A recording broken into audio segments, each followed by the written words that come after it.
apresentação. O trabalho tem autoria do Pedro Luiz Saraiva Barbosa, Gabriela Nayara Duarte, Whindersson Viana e Rafael Caro. Então, seguindo as orientações, né, convidamos o apresentador do trabalho a compartilhar sua tela e também já comunico que tem 10 minutos para a apresentação do trabalho e 8 minutos na sequência, né, para a discussão. Uma boa tarde para todos nós. Boa tarde.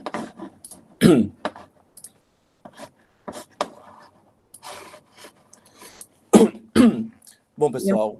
Sou eu que não estou te escutando, se o problema é meu... Alguém consegue me escutar? Não. Estou te ouvindo, agora precisa... melhor que aumente um pouco o volume. Eu vou sair rapidamente da sala e entrar novamente. Ok, então vou aguardar.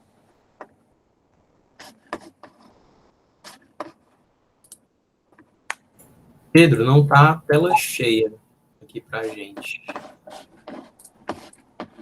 Tá.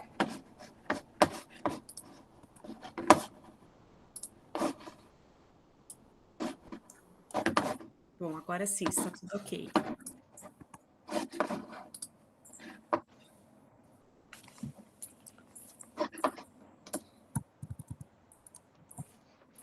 Pronto, né? Podemos começar. Podemos começar, Pedro. Obrigada. Ok. Bom, pessoal, primeiramente, boa tarde. Eu me chamo Pedro. Estou aqui para apresentar o trabalho Sucesso Não é Apenas uma Questão de Sorte, um mapeamento sistemático sobre técnicas de análise do ENADE da área de computação. Esse título, talvez, os autores, né? Sou eu, Pedro, tem a Gabriela, que também está aqui presente, os nossos orientadores, né? O professor Whindersson e o professor Rafael. Bom, primeiramente, obrigado por todos pela participação na apresentação. E eu gostaria de começar, primeiramente, em relação a o tema, né? O título do trabalho chama um pouco da atenção, que é o sucesso não é apenas uma questão de sorte, né? Que está totalmente associado à questão de fazer essa prova, né? O aluno que vai fazer essa prova, ele precisa ter conhecimentos, ter desenvolvido competências para poder realizar essa prova e ter um desempenho satisfatório. Vamos começar falando sobre o ENADE, né? O que é o ENADE? É o Exame Nacional de Desempenho dos Estudantes, é aplicado desde 2004, tá? Integra os SINAIS, que é o Sistema Nacional de Avaliação da Educação Superior. Ele é aplicado geralmente com periodicidade máxima de 3 anos, ou seja, cada curso vai realizar essa prova a cada 3 anos. Né? Por exemplo, o curso de Sistemas de Informação realiza a prova a cada 3 anos, assim como qualquer outro curso. Né? Os cursos da área de computação fizeram a prova no ano passado, em 2021, e vão fazer agora a prova novamente em 2024, no próximo ano. O objetivo do ENADE é aferir o desempenho dos estudantes em relação aos conteúdos programáticos previstos nas diretrizes curriculares. Né? As diretrizes curriculares são documentos que os cursos devem seguir, né? E diante dos seus PPCs, dos seus projetos pedagógicos de curso. Né? Essas diretrizes curriculares, elas possuem quais são as competências, quais são os conteúdos, como é que aquele curso... o perfil do egresso daquele curso, enfim.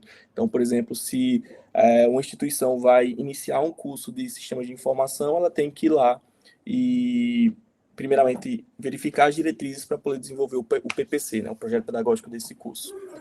O ENADE, ele tem alguns passos, né, como, por exemplo, a publicação do edital, isso de forma anual, publicação das portarias, os alunos respondem um questionário socioeconômico, depois existe a prova de fato do ENADE, que possui 40 questões, enfim.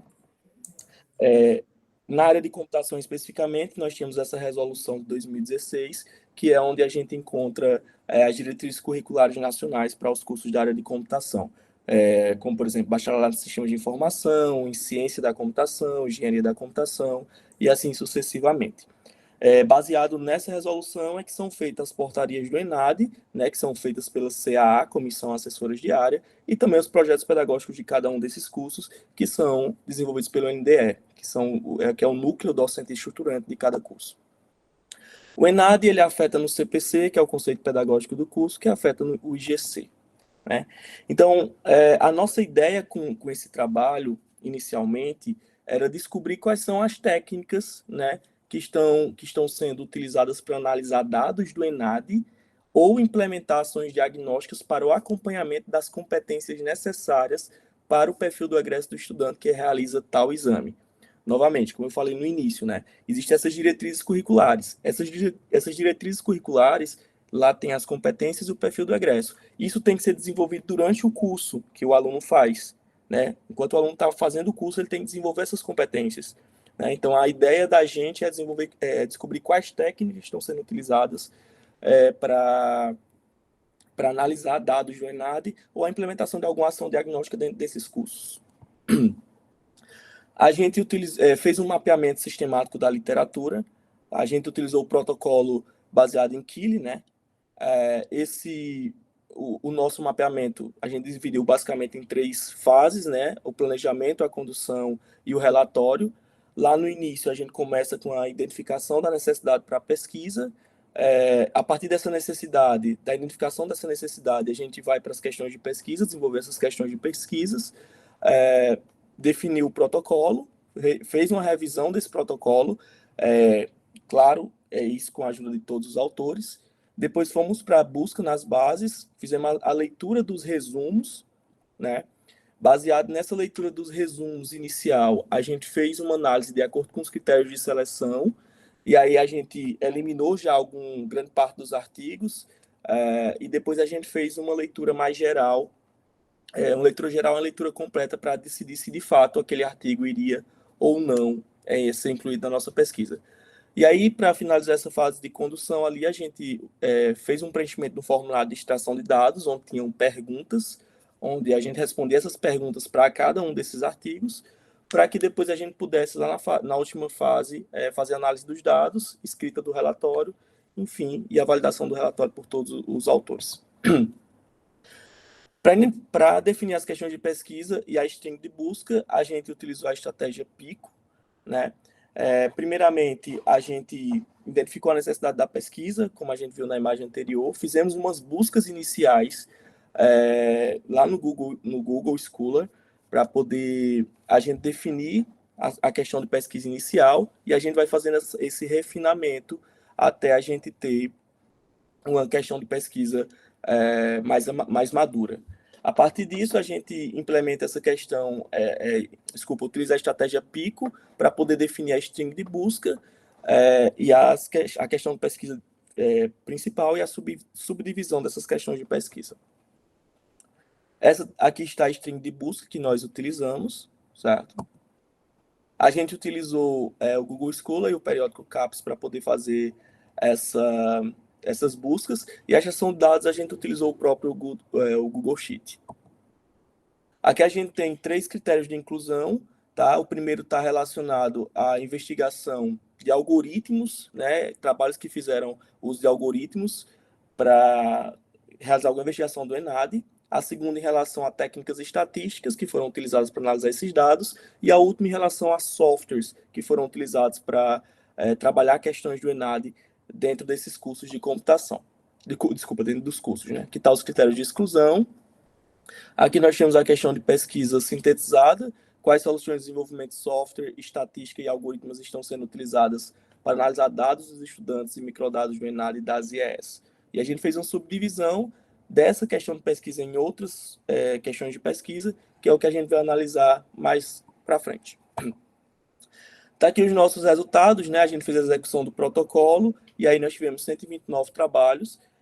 Depois, após a aplicação dos critérios, a gente tem 32 trabalhos, e aí, em cima desses 32 trabalhos, é que nós fizemos essa análise de dados. Especificamente nesse trabalho, a gente vai falar apenas de 12 trabalhos, que são 12 trabalhos que estão associados diretamente a cursos da área de computação, certo? Porque aqui nessa busca a gente trouxe trabalhos de várias áreas. E a gente vai falar especificamente de cursos da área de computação. Tá aqui, né? Aqui a gente tem 9 desses 12 aqui que são dessa área, né? Ciências exatas e da Terra.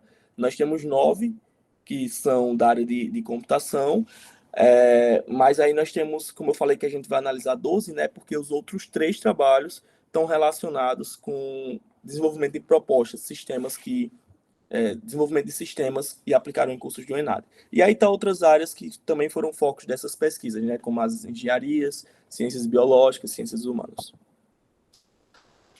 Foram 3 abordagens de pesquisa, né? A segunda pergunta, qual foi a abordagem objetivo da pesquisa? Nós temos 3 abordagens. 2 delas com foco na análise de dados, que é no uso de machine learning e no uso de técnicas estatísticas, e uma outra abordagem que é a criação de sistemas com foco no ENAD.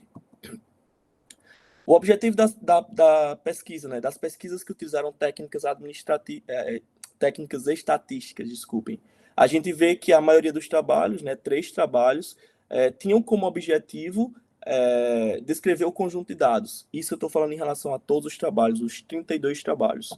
Em relação aos trabalhos de computação, a gente tem 5 trabalhos aqui que utilizaram técnicas estatísticas e também a maioria deles também tiveram o objetivo de descrever o conjunto de dados. Em relação às técnicas de machine learning, a gente tem aqui, em relação a todos os trabalhos, a gente tem que a maioria dos trabalhos tiveram como objetivo identificar fatores que estão associados à nota, como, por exemplo, questões socioeconômicas ou outros fatores que venham a influenciar nessa nota. Quando a gente fala só de trabalhos da área de computação, a gente tem 4 trabalhos, dois deles tiveram como objetivo conceito ENAD, né, prever o conceito do ENAD, e outros 2 tiveram também como objetivo fatores associados a notas, identificar fatores associados à nota. Das técnicas estatísticas em relação a todos os artigos, a gente tem que a mais utilizada foi estatística descritiva, a mesma coisa também em relação a artigos da área de computação, né, todos eles, inclusive, utilizaram estatística descritiva. Em relação a técnicas de aprendizagem de máquina, né? Em relação a todos os artigos, a técnica mais utilizada foi árvores de decisão. Em relação à computação, mais utilizada aí foi a clusterização. E aqui a gente tem como a quinta pergunta, né, questão de pesquisa, quais foram as características principais dos sistemas com foco no ENAD. A gente vê que, basicamente, todas as propostas identificadas possuem cadastro de questão, né? 3 das 4 são plataformas web, 3 das 4 utilizam a aplicação de simulados, né, nessas plataformas. Em relação aos benefícios e limitações, né, a gente tem como, por exemplo, benefícios, né, a facilidade de catalogar questões, diagnosticar turmas, diagnosticar competências, né? Por exemplo, aqui em Ribeiro e Júnior, né, eles falam que o uso da ferramenta para revisão de conteúdos também é um grande benefício, avaliar o desempenho dos estudantes nas disciplinas, né? Outra questão aqui trazida por França, a questão da gamificação no uso da ferramenta, né? Ele traz como limitação que a ferramenta não fazia uso de estratégias de machine learning, né? E aí, como discussão aqui, para a gente já ir finalizando, a gente tem 5 trabalhos que utilizaram estatísticas descritivas, 5 trabalhos que utilizaram machine learning. A gente descobriu um trabalho de Lima, né, de 2018, que fez algo similar ao que nós fizemos, só que diferente de Lima, a gente viu que existe um acréscimo de trabalhos que estão utilizando machine learning, né, aprendizagem de máquina, nos últimos anos, por exemplo, 2017, 18, 19, 21. Aqui nós temos o total de trabalhos por cada uma dessas abordagens, né? 5 trabalhos de machine learning, 5 de técnicas estatísticas, 4 de criação de sistemas com foco no ENAD. Em relação ao uso de estatística no ENAD de computação, a gente viu que o objetivo mais comum foi descrever os dados dos microdados do INEP, né? Percebeu-se que as análises estatísticas analisadas pelos trabalhos foram importantes para descrever os dados e sintetizar de forma conclusiva os dados disponíveis nos microdados, que os dados foram utilizados para a melhoria da matriz curricular dos cursos de computação e também foram importantes para entender aspectos relacionados ao público que realiza o ENAD. Já em relação ao uso de machine learning, de aprendizagem de máquina, a gente percebe que por meio da aprendizagem de máquina, foi possível identificar grupos sociais por meio de indicadores de escolaridade da mãe e dependências administrativas da instituição de ensino superior, e que, por meio do agrupamento, é possível verificar a semelhança entre as instâncias e investigar os reais motivos dos bons ou ruins desempenhos dos estudantes. Em relação às propostas, a gente viu que a maioria dessas propostas elas estão limitadas à aplicação de questionários, né, e que poucas propostas utilizam, sim, microdados do INEP e também os de gamificação. Como considerações finais aqui, a gente tem que todos os trabalhos de área de computação fizeram uso de estatística descritiva, né, com finalidade de descrever os dados. A maioria dos trabalhos que utilizaram machine learning fizeram uso desse algoritmo de clusterização aí, do hierarchical clustering, para investigar semelhanças entre as instâncias, que os sistemas propostos precisam evoluir para considerar modelos que consigam rastrear o conhecimento dos estudantes e apresentar essa evolução para intervenção no processo de ensino-aprendizagem. Como trabalhos futuros, a gente sugere que sejam pensados modelos computacionais que possam diagnosticar estudantes de acordo com as competências exigidas para o perfil do egresso nas diretrizes curriculares nacionais e avaliadas pelo ENAD. É isso, pessoal. Acho que eu estourei um tempo um pouquinho. Me desculpem e obrigado pela atenção. Obrigada, Pedro. Vamos castigar o Pedro, então. Então, pessoal, vamos então, né, para as discussões do trabalho do Pedro. Alguém gostaria de fazer alguma colocação, alguma pergunta? Cleiton, obrigada, Cleiton, por participar. Olá, pessoal. Obrigado também, professora Maici. Boa tarde a todos e a todas. Pedro, parabéns, trabalho bem interessante, Pedro. Eu fiquei só com uma dúvida e tenho talvez uma possível sugestão, tá, Pedro? A dúvida é, vocês chegaram a fazer um cruzamento das técnicas utilizadas em detrimento das tarefas, por exemplo, em algum momento lá você identificou que uma das ações feitas nos documentos, nos artigos, foi identificar alguma correlação com a nota do ENAD. E aí eu digo, a minha pergunta é, com relação, por exemplo, a essa tarefa, a essa ação, quais técnicas principais foram utilizadas para chegar a uma resposta? Vocês têm esses dados também? Eu acho que seria muito interessante a gente conseguir cruzar a necessidade, né, a demanda, com o tipo de técnica de machine learning utilizada. Cleiton, obrigado pela pergunta, tá? A gente tem sim esse cruzamento, inclusive está lá no artigo.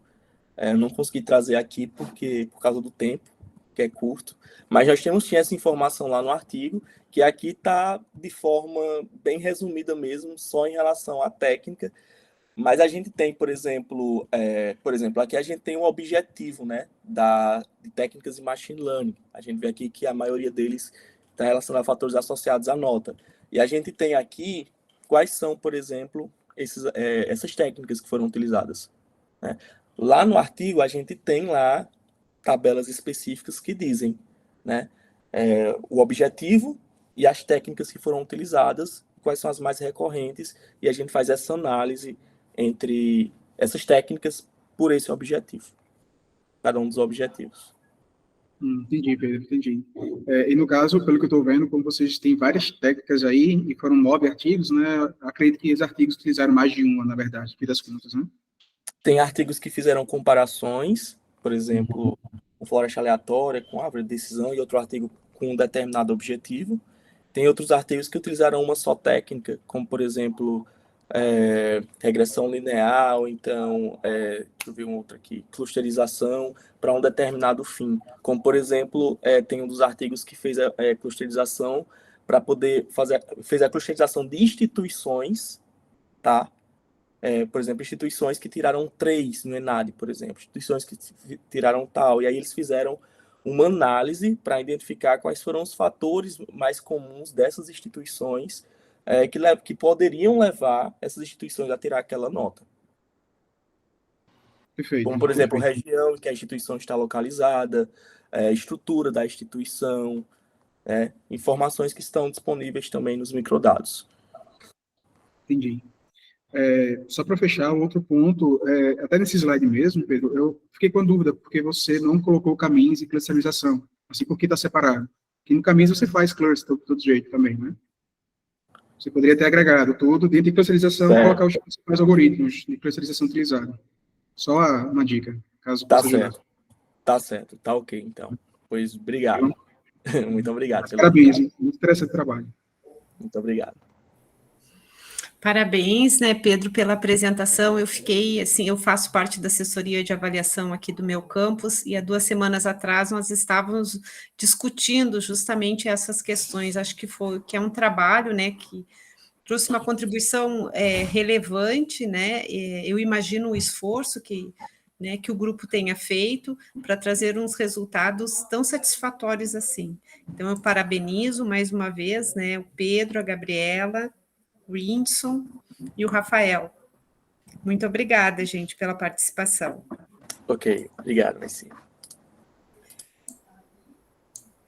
Pessoal, então vamos dar continuidade, né? Vamos receber, então, né, para mais uma apresentação.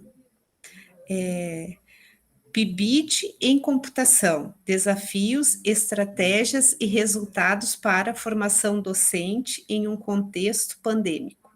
Aqui eu tenho como os autores, né, a Ariane Rodrigues e o Cleiton Rodrigues.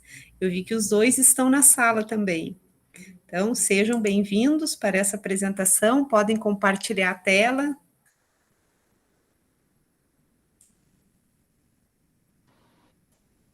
Eu acredito que estejam vendo, correto? Sim, estamos.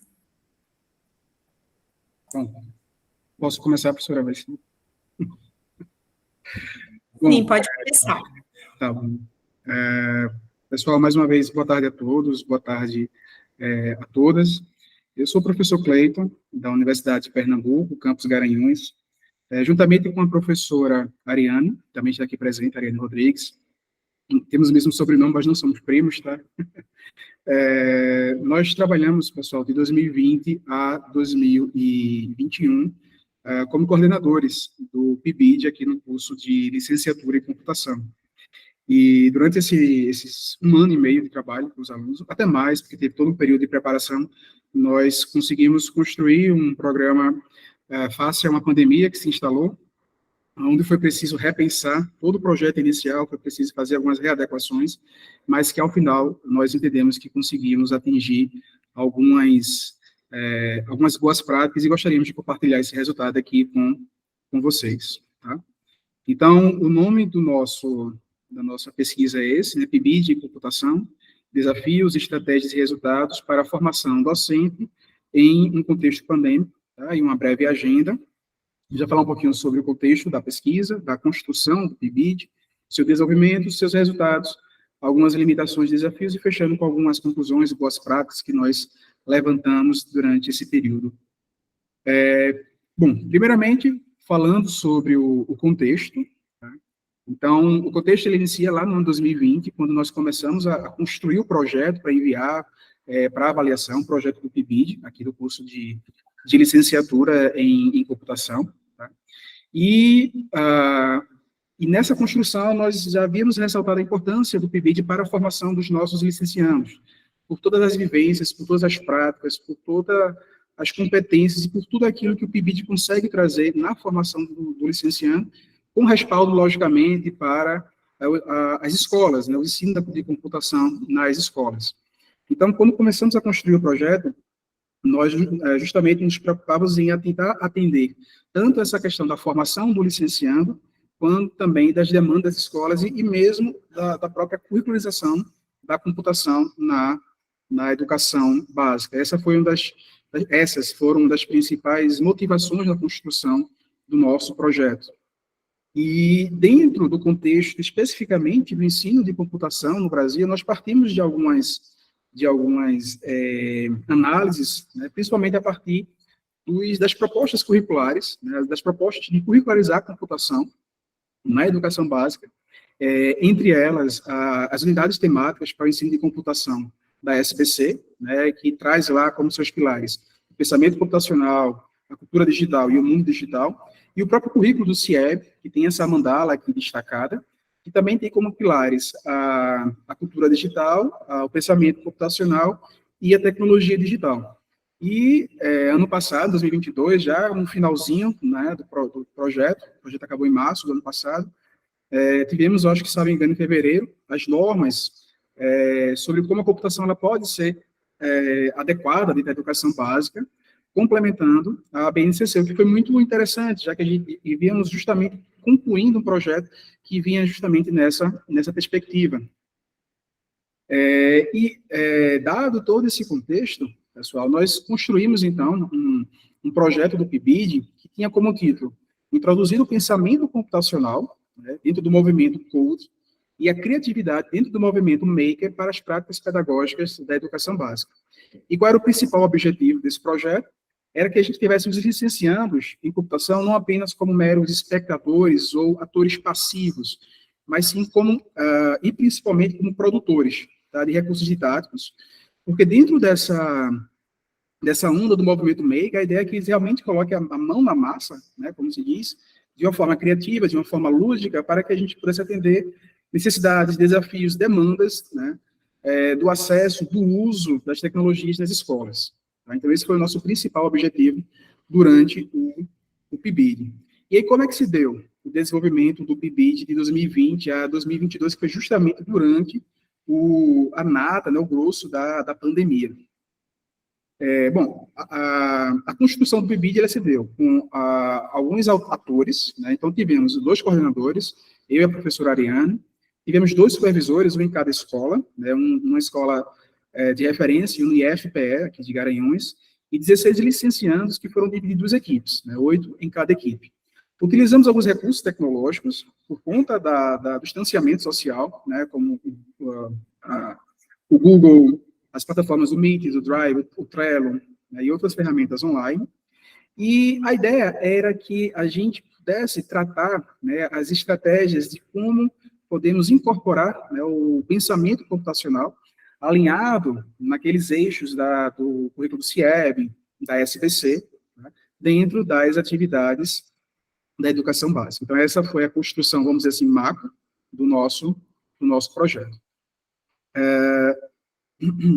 E aí, indo um pouquinho mais à frente, nosso projeto ele passou por 3 principais fases de execução.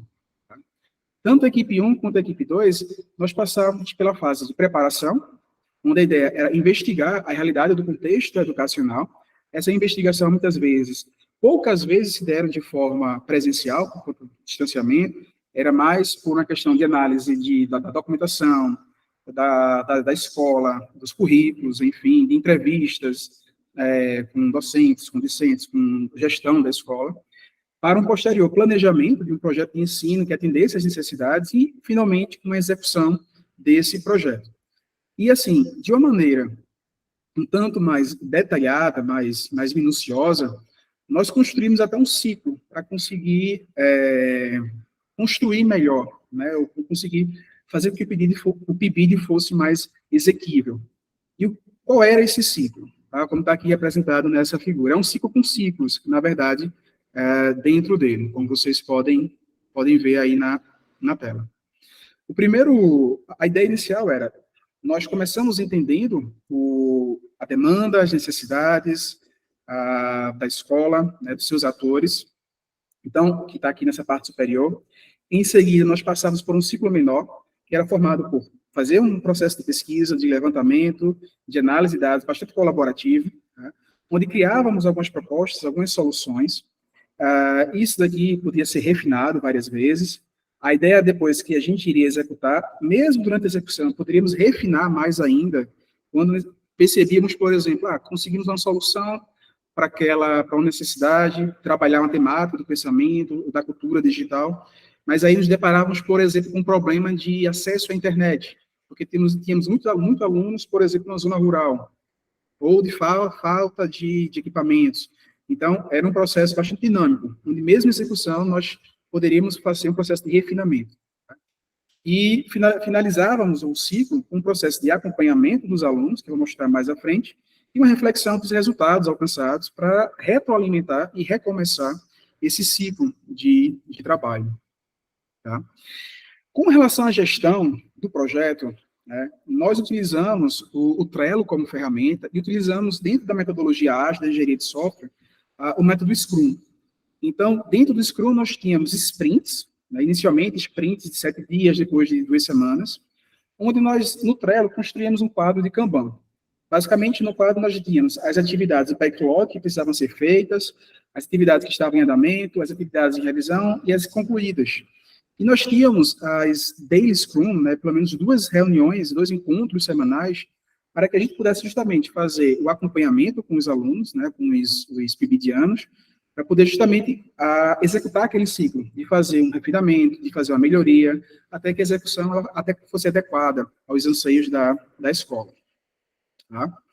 E como principais resultados, nós tivemos alguns resultados das 2 equipes bem interessantes. Então, por exemplo, na primeira equipe, que as escolheram, né, no análise inicial, trabalhar principalmente com o eixo da cultura digital. Então, nós tivemos, por exemplo, uma história em quadrinhos, né, uma HQ que foi construída sobre o tema do cyberbullying, e aqui foi bem interessante porque os próprios alunos, os próprios PIBidianos, eles foram provocadores, porque eles trouxeram para a gente trabalhar com uma temática muito complicada, muito difícil, que era a transexualidade nas escolas. Tá? Então, nós achamos uma grande provocação, mas foi muito interessante nesse contexto. Eles criaram também um jornal interativo, que é chamado de Jornal PIBidional, onde trabalhavam temas como cyberbullying, fake news, vazamento de dados, e também eles construíram um joguinho educativo, né, sobre fake news, que foi uma terceira temática trabalhada, que era justamente para tentar descobrir quem é o fake, né, quem é que estava criando a notícia falsa ali. Já na equipe 2, também dentro aqui no currículo do CIEB, eles focaram, por escolha deles, depois de uma análise reflexiva, na perspectiva da tecnologia digital. E focaram em questões voltadas para segurança, para problemas com vírus, enfim, ameaças digitais no contexto geral. E aí eles trouxeram, por exemplo, a questão de criar um formulário gamificado, onde a pessoa ia assim, introduzir conceitos sobre malwares de uma forma geral. Eles construíram um tabuleiro para também trazer de maneira lúdica a questão do phishing, né, de quando a gente acessava o e-mail, por exemplo, que não deveríamos ter clicado naquele e-mail, e também o jogo, utilizando a plataforma Descripto, sobre criptografia, né, para que a gente justamente tentasse trazer de forma lúdica para as escolas a questão de ameaças e como é que a gente pode, utilizando criptografia, trabalhar com mensagens de forma que outras pessoas, terceiros, não pudessem ter acesso. Todos esses projetos, eles eram construídos de forma que, ao final, tinha uma reflexão, tinha uma análise por parte dos alunos das escolas, para que a gente pudesse melhorar nos projetos seguintes. Tá? E aí, já se encaminhando para o final, algumas limitações e desafios encontrados nesse projeto. Tá? A principal limitação, não limitação, mas desafio, foi repensar o PIBid. O projeto estava pronto, eu lembro, na época, nós tínhamos que repensar o projeto, como fazer aquilo, um distanciamento social, né? Sem conhecer os alunos das escolas, os PIBidianos com pouco contato ainda, muitos que têm entrado recentemente na universidade, então estavam ainda perdidos. Tá? E nesse contexto também, como é que a gente ia garantir que os PIBidianos eles tivessem comprometimento, que eles participassem ativamente das atividades, que é uma tarefa difícil, por conta do distanciamento social, tá? Mas que também que a gente pudesse aplicar tudo aquilo que nós tínhamos planejado e ter um resultado, ter uma resposta frente à pandemia, frente ao distanciamento. E, logicamente, tivemos algumas conclusões bem interessantes, algumas boas práticas elencadas, né, como, por exemplo, o uso de ferramentas e recursos tecnológicos, eles foram muito úteis para poder apoiar a gestão, a comunicação, a troca de colaboração entre os participantes, a questão das participações nas reuniões semanais, que era uma forma de a gente conseguir integrar melhor os alunos, para que eles não se sentissem perdidos, longe, distantes, tá? E através também desse acompanhamento contínuo, até para resolver possíveis conflitos, porque o projeto não era questão só das hard skills, como a gente chama, mas também da construção de soft skills, mesmo no contexto pandêmico. Isso foi bastante interessante, essa análise, bem como compartilhar as experiências vivenciadas por todos, né, pelos coordenadores, pelos supervisores, pelos PIBidianos, pelos alunos das escolas. Tá? Bom, pessoal, foi basicamente isso, assim, tem muito mais coisas, mas a gente tentou, em 10 minutos, conseguir trazer para vocês uma ideia geral do que foi essa construção do PIBid em um curso de licenciatura de computação face a algo totalmente novo, que foi a pandemia. Tá? Algumas principais referências, e é isso. O violão não foi feito para isso. Obrigada, então, Cleito, pela sua apresentação. Eu gostaria de saber se alguém tem alguma colocação. Quer fazer algum questionamento, alguma pergunta? Acho que a Aleteia levantou a mão. Está com você, então, a palavra.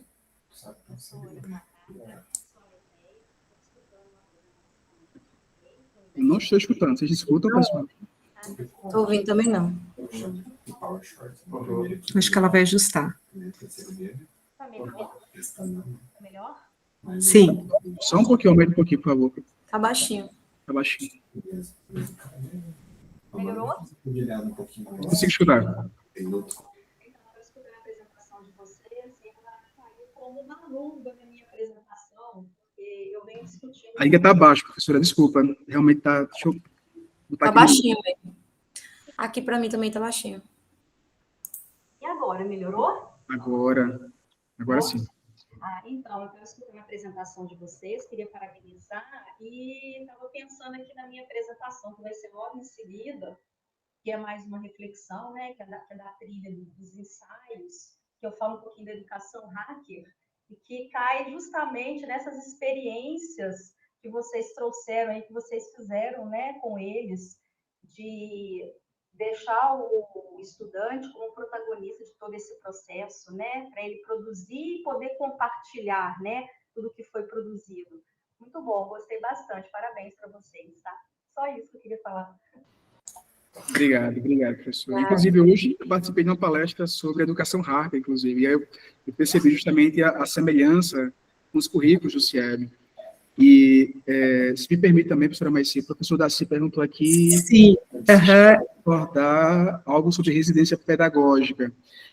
Então, na ocasião, lá em 2020, nós não conseguimos fechar aqui a residência, porque tínhamos que ter os alunos do 5º, 6º, 7º e 8º período. E, infelizmente, nós não tínhamos conseguido. Então, naquela ocasião, só conseguimos rodar o PIBID. Ariane, se me corrija se eu estiver errado, eu acho que hoje a gente consegue, hoje estamos com PIBID e residência, não é isso? Sim, estamos os dois, executando os dois. Pronto, daqui para frente teremos mais algumas conclusões. Exato. Então, agradeço, né, aos professores pelo trabalho. Eu também fui coordenadora do PIBID durante esse período, né, e foi um grande desafio. Achei de uma grande contribuição, assim, as ferramentas, a forma como vocês apresentaram, redigiram, trouxeram, né, essa experiência, né, que ela foi muito rica e muito bem apresentada visualmente também, né, porque eu acho que uma das grandes dificuldades era justamente essa prática, né, junto a instituição de ensino, né, com os nossos pibidianos. Eu tive bastante dificuldade, dava um frio na barriga mesmo, né, se daria certo ou se não daria. O trabalho de vocês, de fato, tem uma grande contribuição, né, que vocês executaram essa atividade num período que foi tão delicado, assim, para a gente pensar em qualquer relação, né, e através de uma câmera se torna ainda mais frágil, né? Eu gostei muito mesmo. Obrigada pela contribuição de vocês. Que bom, né, que estiveram aqui conosco essa tarde. Obrigado também, professor. Nós que agradecemos. Então, vamos agora para a nossa querida, né, autora, Aleteia Machado de Oliveira, né, professora, reflexões sobre tecnologias digitais da informação e comunicação sobre a perspectiva da educação hacker. Tem mais 10 minutos, quando quiser compartilhar sua apresentação e começar.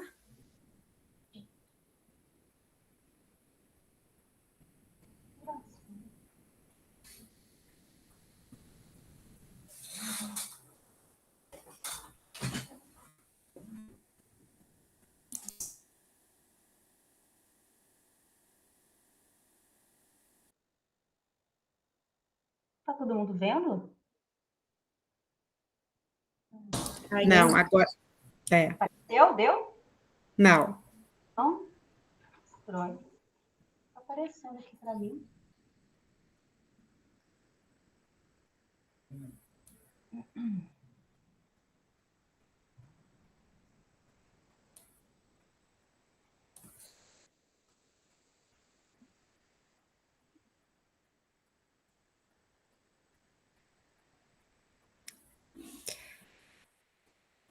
Professora, para nós fica aparecendo a nossa tela, eu costumo dizer infinita aqui.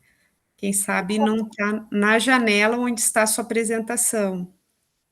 Engraçado que tá aparecendo aqui para mim.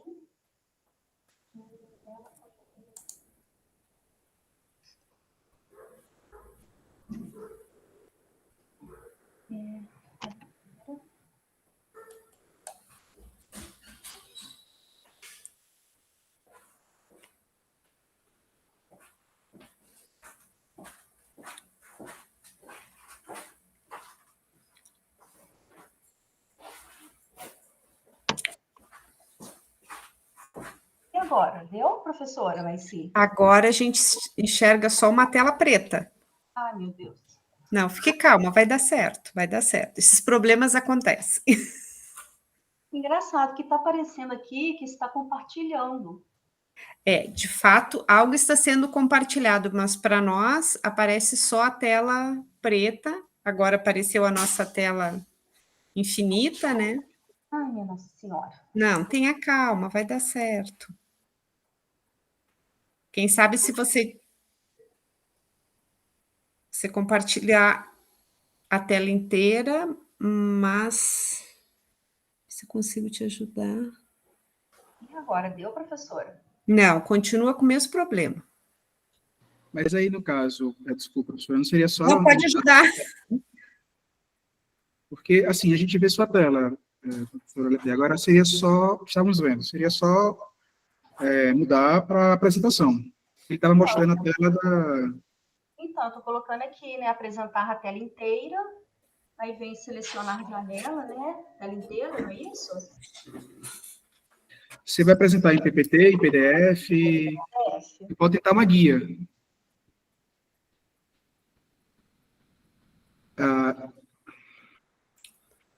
Cadê?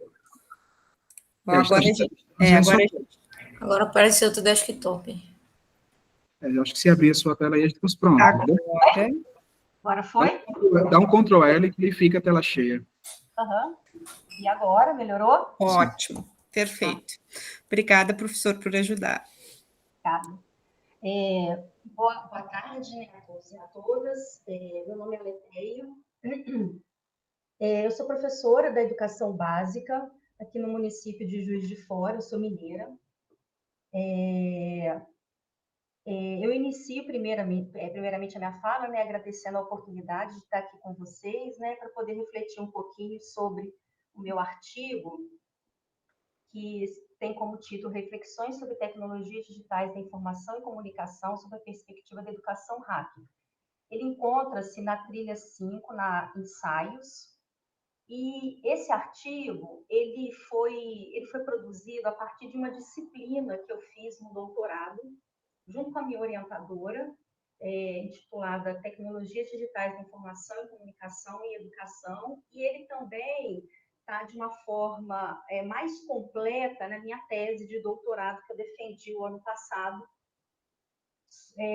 dentro dessa temática da educação hacker. E aí eu vou falar um pouquinho, né, sobre o objetivo, né, que é refletir sobre os usos efetivos das tecnologias digitais, né, nesses tempos tecnológicos, sobre essa perspectiva da educação hacker. Metodologicamente, ele é um artigo teórico reflexivo por meio de uma pesquisa bibliográfica, utilizando-se de fontes primárias e secundárias.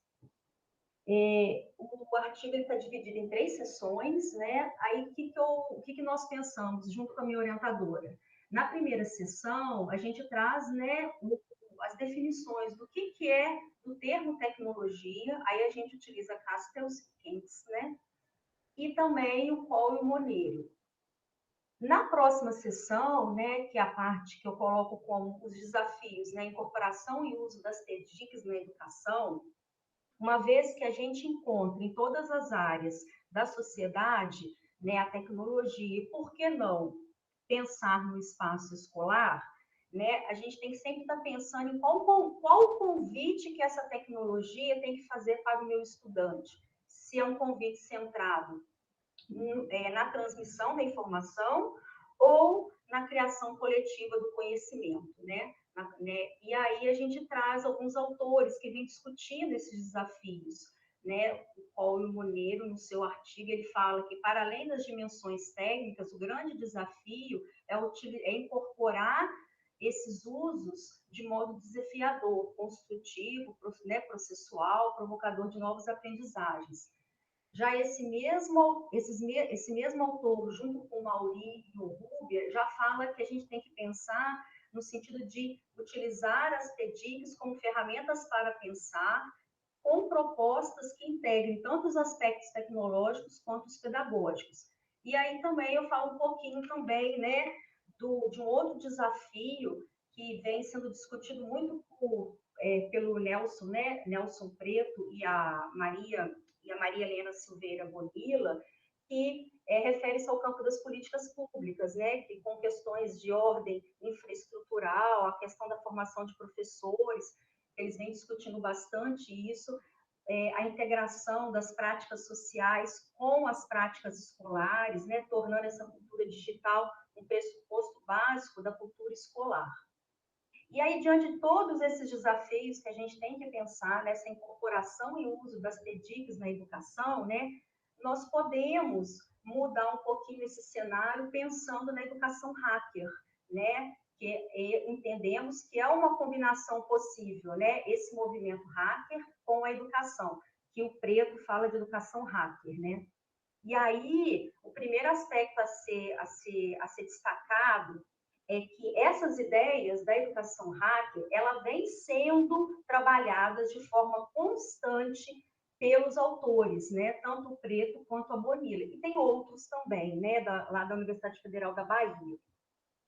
E essa proposta de educação hacker, ela vem sendo desenvolvida a partir dos estudos e aproximações com o movimento hacker, que a gente tem que entender um pouquinho essas aproximações entre cultura hacker e educação, que a ideia principal é colaboração, socialização, compartilhamento, né, liberdade de criar, estudar e aprender.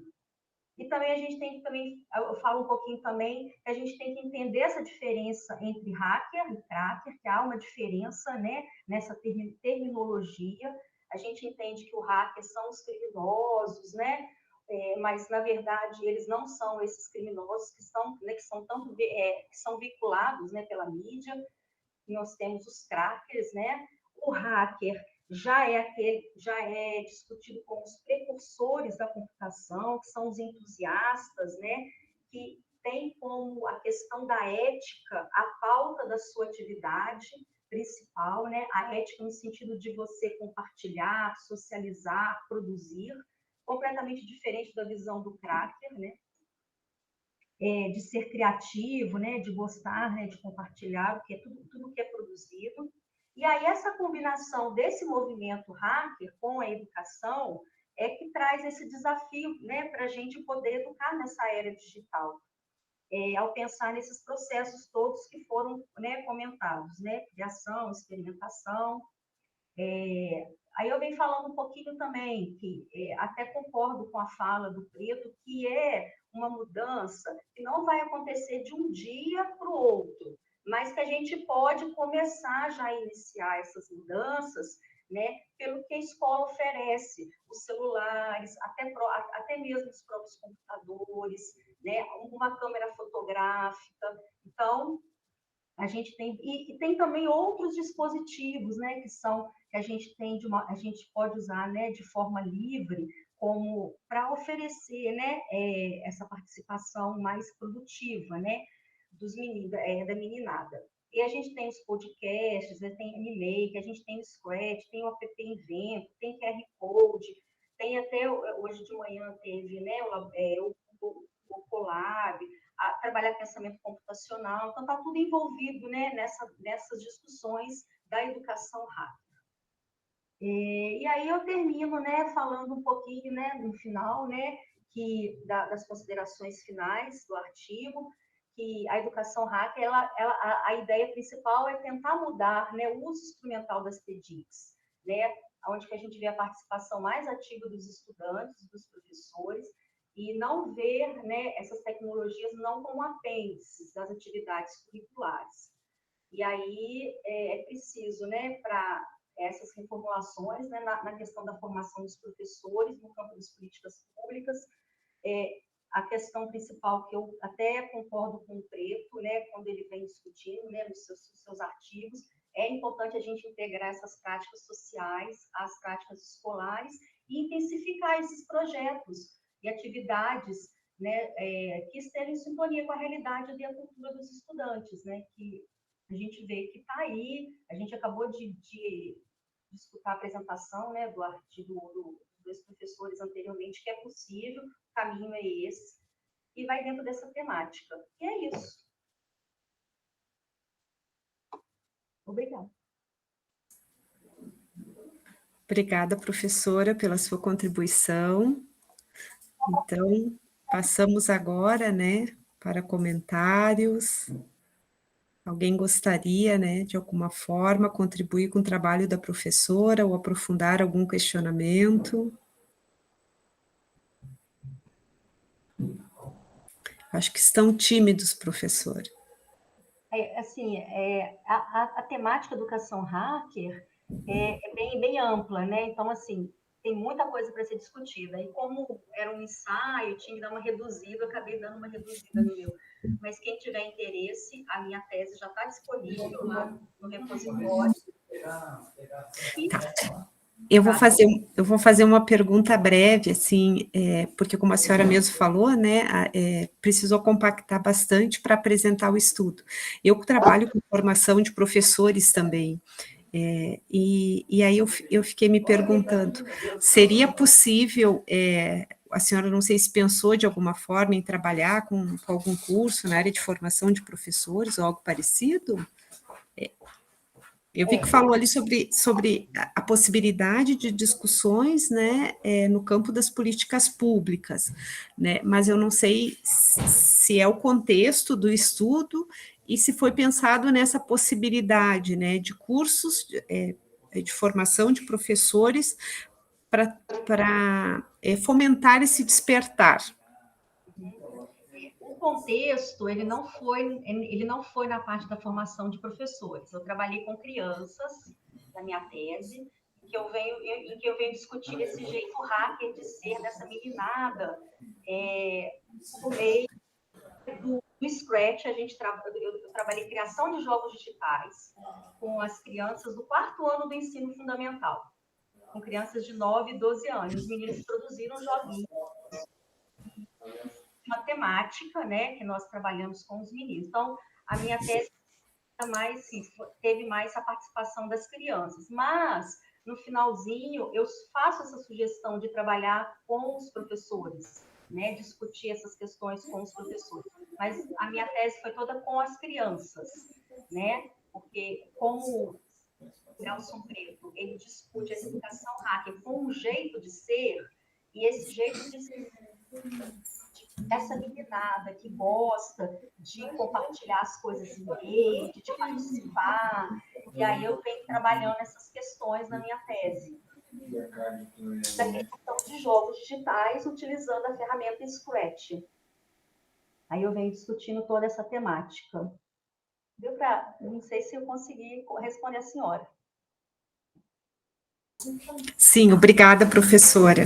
Pessoal, algum questionamento? Alguém gostaria de fazer mais alguma colocação? Bom, então, né, agradecemos, né, a professora Leteia, né, por ter compartilhado conosco, né, essa experiência e trazido esses resultados, né, que sempre contribuem conosco, né, com a nossa caminhada, né? Agradeço também, né, a todos os participantes, né, o Pedro, a Gabriela, o Idson, o Rafael, a Ariane, o Cleiton e a professora novamente, né, por terem trazido e compartilhado conosco essas discussões. E então, né, estamos chegando ao fim, né, da sessão da sessão 4, né, ENAD, PIBID e Educação Hacker, do terceiro Simpósio Brasileiro de Educação e Computação, nosso EduComp 2023. Gostaria de agradecer imensamente, dizer que foi um prazer estar com vocês, conhecendo um pouco mais, né, do trabalho, das propostas, das pesquisas, né, e fortalecer esse vínculo, né, como é importante a gente dentro da academia, né, estar sempre contribuindo, estar sempre nesse movimento, né, de investigação, de estudo e de proposições. Então, agradeço a todos, né, e convido, né, a conferirem a programação no site e continuem no nosso EduComp 2023 e até a próxima atividade.